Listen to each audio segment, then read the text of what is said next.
Hello guys, ఈరోజు మేము chicken తెచ్చుకుని చికెన్ని కొత్తగా ట్రై చేద్దామని చెప్పేసి కాజు చికెన్ ఫ్రై అయితే ట్రై చేస్తున్నాను.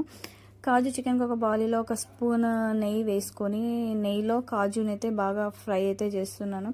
అవి కొంచెం రెడ్ అవుతే బాగుంటాయి కదా, అందుకే నెయ్యిలో ఎందుకు వేయించుతున్నాను అంటే టేస్ట్ బాగుంటుంది. తర్వాత చికెన్లోకి నెయ్యి అన్నట్టుగా కొంచెం రెడ్ అయితే వేయించి సైడ్కి అయితే పెట్టేశాను. ఆ నెక్స్ట్ ఒక స్పూన్ ఆయిల్ వేసుకొని ఆ తర్వాత చికెన్ వేస్తే చికెన్ అంతా ఆయిల్ అంతా చికెన్కి పట్టే వరకు ఒక 5 minutes కలిపేసి ఆ తర్వాత తగినంతగా ఉప్పు ఇప్పుడు కొంచెం ఎక్కువ వేసుకున్న తర్వాత వేసుకోకున్నా పర్లేదు.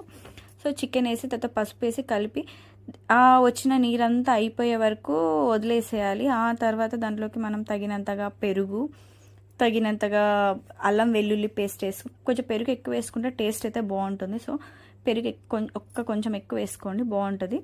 సో వేసి ఒక టూ సెకండ్స్ అలా కలిపేసి ఆ తర్వాత కారం, ధనియాల పొడి, గరం మసాలా. కారం కొంచెం ఎక్కువ వేసుకోండి, ఎందుకంటే టేస్ట్ బాగుంటుంది. కొంచెం ఫ్రై అయితే కారంగా ఉంటేనే టేస్ట్ బాగుంటుంది కదా, అలా అని చెప్పేసి కొంచెం కారం, గరం మసాలా, ధనియాల పొడి వేసి కొంచెం అట్టనే కలపాలి. కలపకుంటే కిందంతా అడగడుతుంది. సో అందుకు బాగా కలుపుతూనే ఉంటే అప్పుడే మనకి ఓకే అన్నప్పుడు దాని మీద పైన కొంచెం కరివేపాకు, తర్వాత మిర్చి వేసి ఇంకా కొంచెం కలుపుకొని తర్వాత వదిలేసి పైన తర్వాత